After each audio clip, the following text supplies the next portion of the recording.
Hello, नमस्कार। नमस्कार दोस्तों, स्वागत है आपका। ये गरीबी जो हमारी चैप्टर चल रही थी उसका पार्ट 2 है।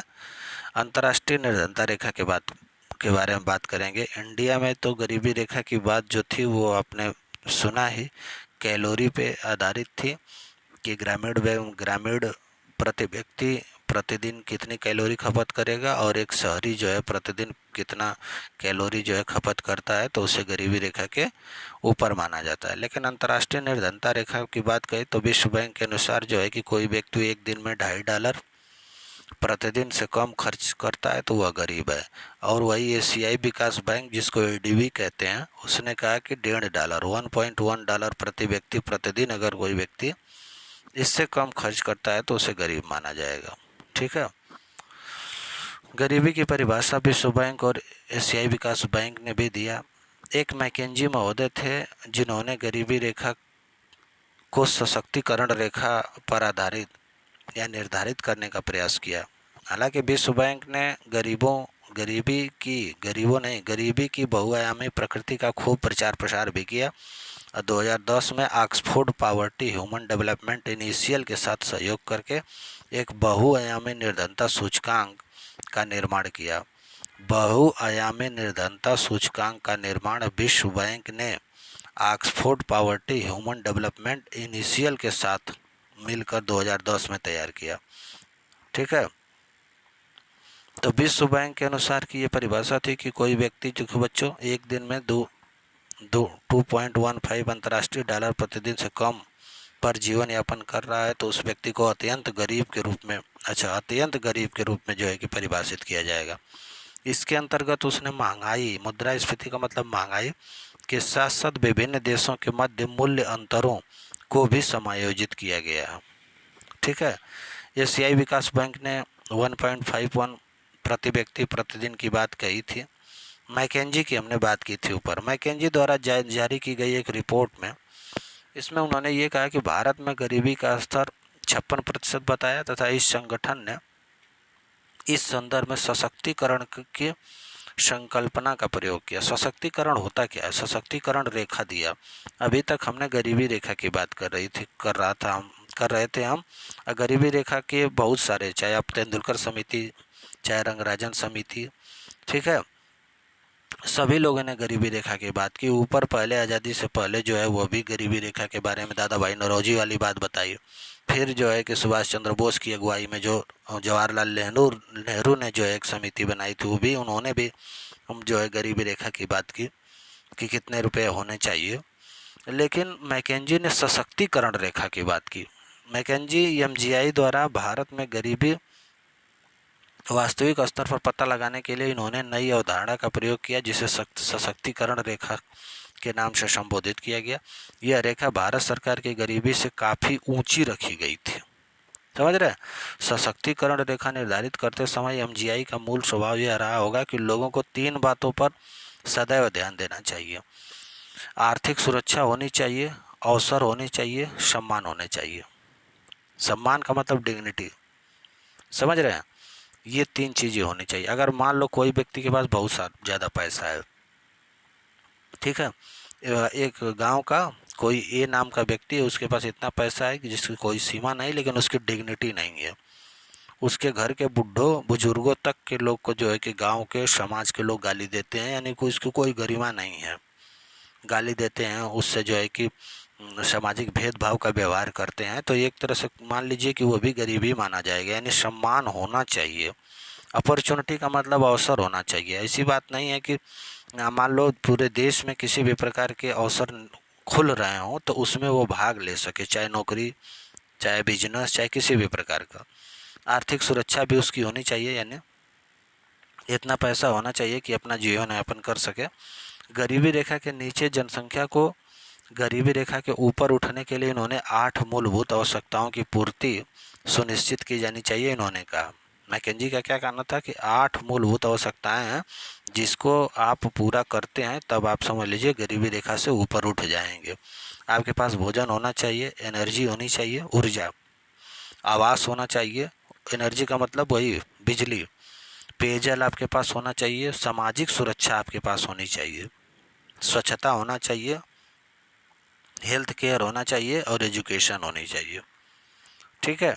मैकेंजी एक वैश्विक संस्थान यानी एमजीआई का कहना है कि ये सारी सुविधाएं प्राप्त करने के लिए पर्याप्त नहीं है। उन लोग उन खर्च करने के लिए तत्पर रहते हैं। ये अभी ज़रूरी है कि लोग उन सुविधाओं तक पहुंच भी हो, जैसे स्वास्थ्य, स्वच्छता और शिक्षा की उपलब्धता सामुदायिक स्तर पर होनी चाहिए। यानी गवर्नमेंट को ये जिम्मेदारी लेनी होगी कि स्वास्थ्य केंद्र खोले जाएं, शिक्षा के लिए बेहतर स्कूल की व्यवस्था की जाए, घरों में विद्युत व पेयजल की भी सुविधा जो है कि सामुदायिक स्तर पर होनी चाहिए, पूरे समाज को मिलनी चाहिए। निर्धनता के कारण की बात किया जाए कि तो एक विकासशील के संदर्भ में, अर्थव्यवस्था के संदर्भ में निर्धनता का कारण का मतलब ये देखिए, राष्ट्रीय आय कम हो जाएगी, निम्न स्तर पर रहेगी और जनसंख्या का अधिक दबाव, जिसके अंतर्गत पिछले कई वर्षों से मृत्यु दर में कमी से जन्म दर का लगभग स्थिर रहना। देखिए, जनसंख्या बढ़ती है तो वह भी एक गरीबी के कारण है, और राष्ट्र की निम्न आय का निम्न स्तर है तो वह भी गरीबी का एक कारण है। महंगाई का बढ़ता जाल, ये भी महंगाई भी लंबे समय तक बनी रहे तो आपको गरीबी रेखा के बिल्कुल ऊपर के परिवारों को गरीबी रेखा के नीचे खींच लाती है। यानी महंगाई सही नहीं है, जनसंख्या का अधिक दबाव नहीं सही है, मृत्यु दर में कमी हो रही है और जन्म दर स्थिर है तब भी जनसंख्या बढ़ रही है। यानी कि एक तरह मरने वाले लोगों की संख्या कम हो रही है और जो पैदा होने वालों की संख्या अगर स्थिर है तब भी जो है कि जनसंख्या बढ़ेगी ही बढ़ेगी, और जनसंख्या बढ़ना गरीबी का एक कारण है। लंबे समय तक बेरोजगारी एवं अल्प रोजगार अगर आपके पास मिलता है, अल्प रोजगार का मतलब 2 महीने रोजगार मिला फिर 4 महीने आप बैठे रहे, पूंजी की अपर्याप्तता है, इसके कारण भी गरीबी होती है। यदि पूंजी को कमी से उत्पादन क्षमता, हालांकि कमी होती है, आपके पास पूंजी कम है तो आप उत्पादन कम करेंगे तथा रोजगार निम्न स्तर पर पहुंच जाएगा आपका, और निर्धनता का उच्च स्तर बना रहेगा। ये सब कारण है। बाजार में सुधार होने चाहिए, तार्किक मूल्य की सहायता से नई तकनीकों को अपनाना चाहिए, आधारभूत सेवाओं पर होने वाले सार्वजनिक खर्च में हमेशा वृद्धि होनी चाहिए। आधारभूत सेवा का मतलब वही है, शिक्षा, स्वास्थ्य, भोजन और पानी, ये सारी चीज़ें। निजी और सामाजिक क्षेत्रों के साथ साथ भागीदारी पर बल देना चाहिए, यानी प्राइवेट सेक्टर भी आए सरकार के साथ मिलके और काम करे गरीबी को दूर करने के लिए। तो मैकेंजी द्वारा उपयुक्त व्यक्त सुधारों को संयुक्त रूप से समावेशी सुधार कहा गया। इस प्रकार समावेशी सुधार को ही समावेशी विकास से आप जोड़ सकते हैं।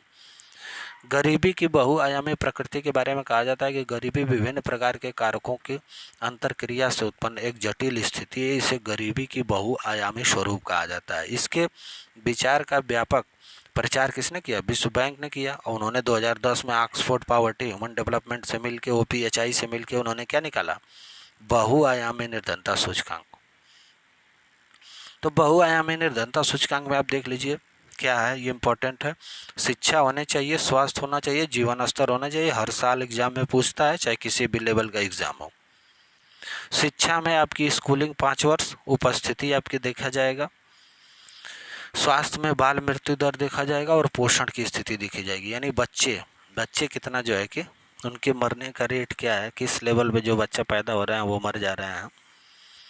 ठीक है बच्चों, जीवन निर्वाह में आपको में क्या क्या क्या संकेतक शामिल किया गया? एक, पेयजल मिलना चाहिए, घरेलू ईंधन होना चाहिए आपके पास, स्वच्छता होनी चाहिए, बिजली होनी चाहिए, एसेट यानी संपत्ति भी कुछ होनी चाहिए। ऐसी बात नहीं है कि आपके पास बहुत बड़ा घर है, बहुत सारी गाड़ियां हैं और घर में एक भी रुपया नहीं है, न किसी भी प्रकार की आपके पास एसेट है।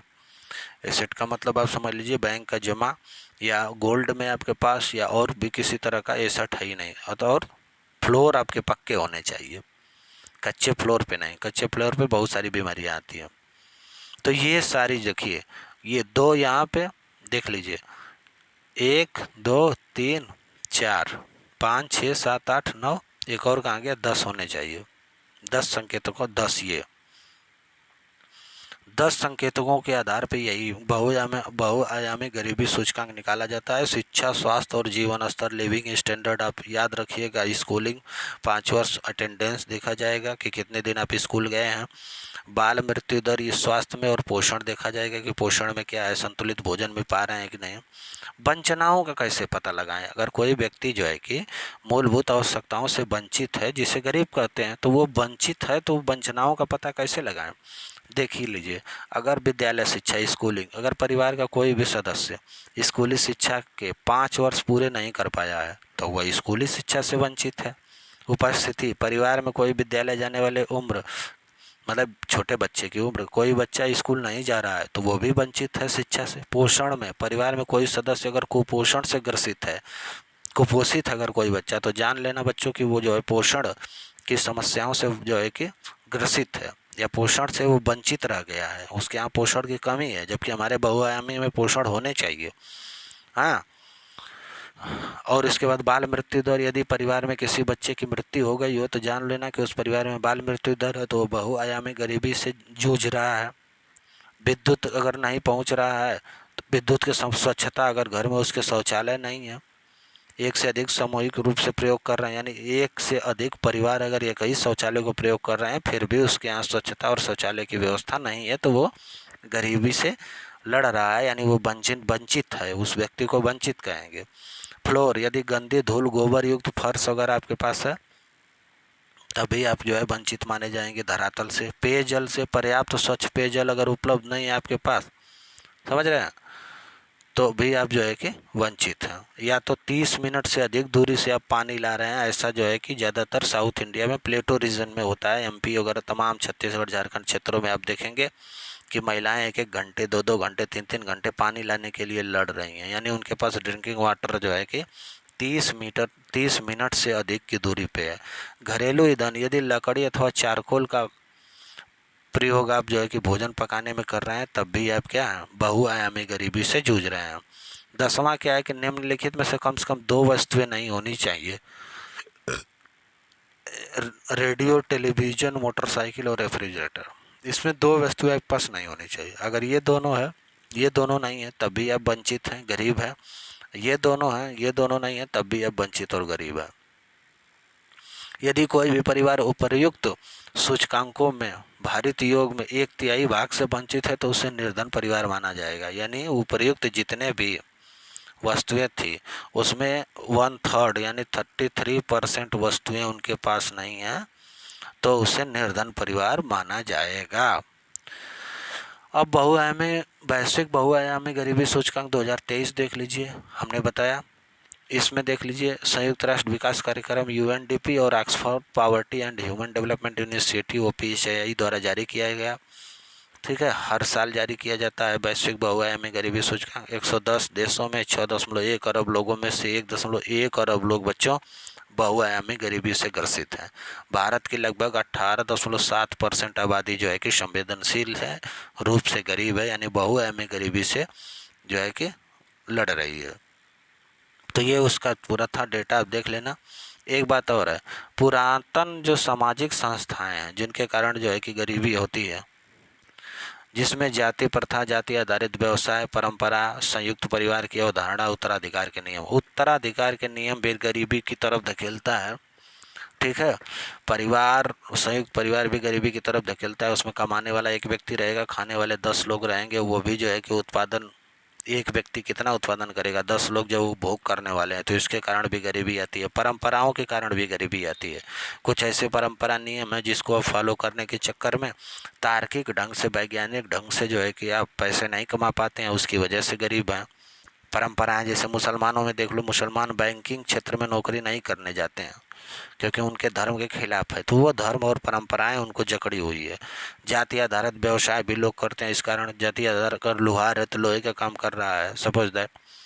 ठीक है बच्चे, कुम्हार है तो केवल कुम्हारी का काम कर रहा है। ये जाति आधारित व्यवसाय भी उसको गरीब बनाया। हालांकि उसके पास एबिलिटी है कि वो बाहर पढ़ लिख के बड़ी नौकरी करे, इंजीनियर डॉक्टर बने, लेकिन वो जाति आधारित व्यवसाय में फंसा हुआ है, इसके कारण भी गरीबी है। जाति प्रथा, पुरातन सामाजिक संस्थाएं, आधिकारिक संरचना का अभाव से भी गरीबी होती है। अगर इंफ्रास्ट्रक्चर नहीं है, आधिकारिक रोड, सड़क, पुल, समझ रहे हैं, स्कूल, हॉस्पिटल, ये आधिकारिक संरचना में आते हैं। भारत में आय का असमान वितरण भारतीय अर्थव्यवस्था का सर्वाधिक नकारात्मक पक्ष है। भारत में आय का इतना असमान वितरण है कि ये भी निर्धनता का एक प्रमुख कारण बना हुआ है। अब निर्धनता को उपाय, दूर करने के उपाय क्या है कि आप तो सबसे पहले जीडीपी में ग्रोथ हो, यानी सकल घरेलू उत्पाद में समृद्धि के द्वारा हमारी निर्धनता दूर हो सकती है। जब जीडीपी में वृद्धि दर ऊंची होगी तब रोजगार के नए अवसर मिलेंगे, और रोजगार के नए अवसर जीडीपी में उत्तम आप टेक्नोलॉजी का प्रयोग करें। रोजगार का सृजन नहीं होता है तो इसे रोजगार रहित वृद्धि कहा जाता है। अगर जीडीपी में वृद्धि होती है तब रोजगार के अवसर उत्पन्न होते हैं, लेकिन जीडीपी में आपके वृद्धि बच्चों टेक्नोलॉजी के कारण होती है। अगर टेक्नोलॉजी मशीनों को लगा के आप उत्पादन करवा रहे हैं तब तो रोजगार का सृजन नहीं ना हुआ, और जब रोजगार नहीं बढ़ा तो इसे ही रोजगार रहित वृद्धि कहा जाता है। ध्यान रहे, उत्पादन की प्रक्रिया पूंजी, यहाँ पूज्य नहीं, पूंजी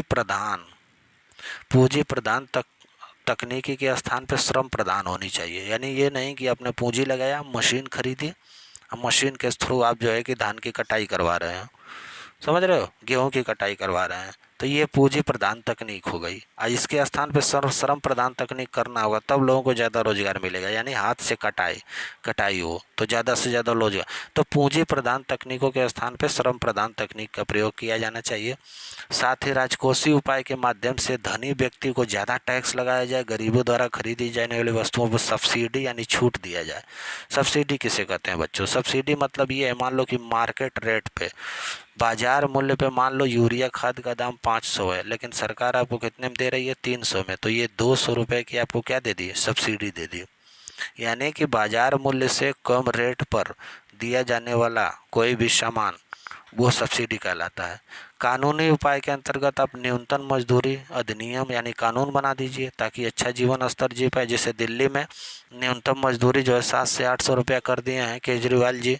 अब इससे क्या है कि इससे कम आप किसी भी मजदूर को दे ही नहीं सकते, तो इससे कंपनियों का जो है मुनाफा कम हुआ, लेकिन जो गरीब हैं, जो लोग नौकरी करने वाले हैं, उनकी गरीबी दूर हुई। शिक्षा के अधिकार के माध्यम से गरीबों में भी सुधार किया जा सकता है। आप शिक्षित करें उनको। जनसंख्या नियंत्रण द्वारा भी निर्धनता का सामना किया जा सकता है। जनसंख्या नियंत्रण मतलब एक छोटा परिवार होने के कारण भी निर्धनता पर नियंत्रण किया जा सकता है। परिवार का आकार और निर्धनता दोनों का प्रत्यक्ष रूप से अंतर संबंध है, क्योंकि जनसंख्या नियंत्रण के अतिरिक्त श्रम बल में कमी आएगी। अगर जनसंख्या कम होगी तो काम करने वाले लोगों की संख्या में कमी हो जाएगी, जिससे जो काम मिलेगा बाजार में वो सबको मिल सकता है, और आपूर्ति एवं पूंजी स्टाफ में मध्य संतुलन करने में मदद मिलेगी। ठीक है। गरीबों के जीवन की गुणवत्ता बढ़ाने वाले अन्य उपाय क्या है भैया? कि गरीबों के जीवन में गुणवत्ता बढ़ाने वाले कृषि का विकास करें। भूमिहीन किसानों को भूमि का स्वामित्व प्रदान करके निर्धनता कम अथवा समाप्त किया जा सकता है, एक भी उपाय है। कीमत स्तर में स्थिरता अपनाएं और खाद्य और अन्य सामानों को उपभोक्ताओं वस्तुओं के उत्पादन में वृद्धि के साथ ही निर्धन वर्ग सामान्य उपभोग वाली वस्तुओं का उचित वितरण उचित मूल्य की दुकानों के माध्यम से किया जाए। हमारे कहने का मतलब सीधी सीधी है, कीमत स्तर में हमेशा आप स्थिरता लाएं। ऐसी नहीं है कि महंगाई इतनी ज़्यादा हो कि खाद्य और अन्य जो सामान्य हैं, खाद्य के साथ साथ जो खाने पीने वाली सामान है और रोज़मर्रा के सामान है, उनको आप क्या करें कि उचित मूल्य की दुकानों से आपके माध्यम से आप सब्सिडी द्वारा जो है गरीबों को प्रदान करें। जैसे आप जानते हैं जो सार्वजनिक वितरण प्रणाली के माध्यम से गांव में जो है कि सरकारी सस्ते गल्ले की दुकान है जिस पे उचित मूल्य पे अनाज वगैरह आपको मिल रहे हैं, वैसी दुकानें हों जिसमें जो है गरीबों को उचित मूल्य पे चीज़ें मिले। महंगाई से उनको दूर रखा जाए, महंगाई पर उनका प्रभाव ना पड़े। वर्तमान में महंगाई भी लोगों को बहुत गरीब बना देती है। बेरोजगारी का उन्मूलन करके गरीबी मिटाई जा सकती है। कुटीर उद्योग और लघु उद्योग और तथा व्यावसायिक शिक्षा पे व्यावसायिक शिक्षा पे ध्यान दिया जाना चाहिए। उत्पादन की तकनीकी में आप परिवर्तन कर सकते हैं। गुन्नार मेडल ने उन्होंने कहा था कि सश्रम प्रधान तकनीक अपनाना हो रहा, इससे रोजगार में वृद्धि होती है तो गरीबी कम आती है। नहीं, श्रम आधारित काम करने वाली टेक्नोलॉजी मतलब काम तकनीकी के स्थान पे जो है कि हाथ से काम करने वाली व्यवस्था बनानी होगी, इससे रोजगार बढ़े। पिछड़े क्षेत्रों पे विशेष ध्यान देना चाहिए। कुछ ऐसे पिछड़े क्षेत्र हैं बच्चों जिस पे विशेष ध्यान दिया जाए। प्रभावी सार्वजनिक वितरण प्रणाली के माध्यम से भी आप गरीबी पे नियंत्रण कर सकते हैं। देखो ये जो मैं बता रहा हूँ इसको पढ़ने की ज़रूरत है, सुनने की ज़रूरत है, देखने की ज़रूरत है, याद रखने की ज़रूरत है, क्योंकि ऐसे ही सेंटेंस बना के एग्जाम में पूछ देता है। निर्धनता उन्मूलन के लिए सरकार द्वारा चलाए जा रहे प्रमुख कार्यक्रम, इसको आप देख लीजिए। सार्वभौमिक आधारभूत या आय के बारे में बात हो रही है। यह अवधारणा सबसे पहले प्रोफेसर स्टैंडिंग ने गरीबी हटाने के लिए दिया था। इसके अंतर्गत न्यूनतम आधार पर आय देने का प्रावधान करती है। इसके अंतर्गत नागरिकों को आर्थिक सुरक्षा मिलेगी, साथ ही प्रत्यक्ष नगद हस्तांतरण, जैसे डीबीटी इस समय चल रही है, डीबीटी कुछ दिनों से चल रही है, जैसे भारत किसान Samman Nidhi, direct benefit transfer यानी किसान सम्मान निधि के द्वारा लोगों के खाते में पैसे जा रहे हैं। बहुत सारी ऐसी पेंशन है, विधवा, वृद्धा और तमाम तरह की विकलांग पेंशन है। ये जो आप उज्ज्वला योजना स्कीम के तहत आप देख रहे थे, डायरेक्ट खाते में पैसा जा रहा था।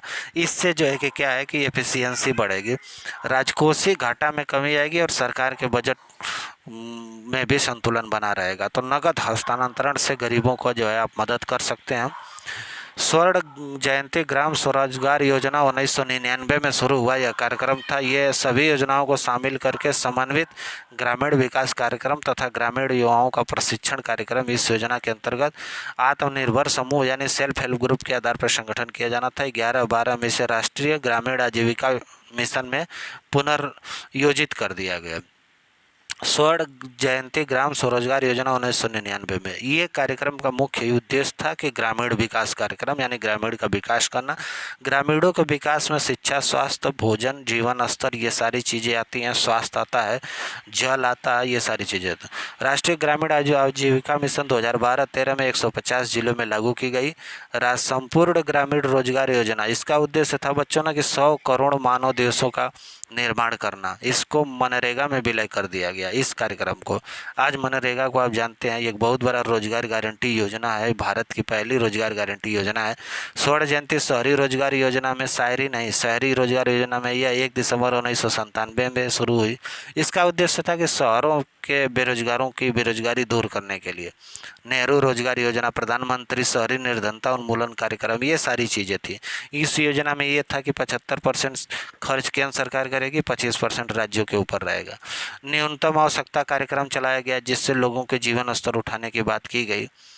ठीक है। 20 सूत्री कार्यक्रम 1982 में शुरू किया। इसका मुख्य फोकस था बच्चों की गरीबी को दूर करना। इसका लक्ष्य था निर्धनता उन्मूलन। महात्मा गांधी राष्ट्रीय ग्रामीण रोजगार गारंटी योजना मनरेगा जो 2006 में शुरू हुआ और यह न्यूनतम मजदूरी पे काम करने के इच्छुक लोगों को 100 दिनों की गारंटी युक्त जो है कि योजना थी। यह सबसे सफल योजना रही, यानी काम की गारंटी है।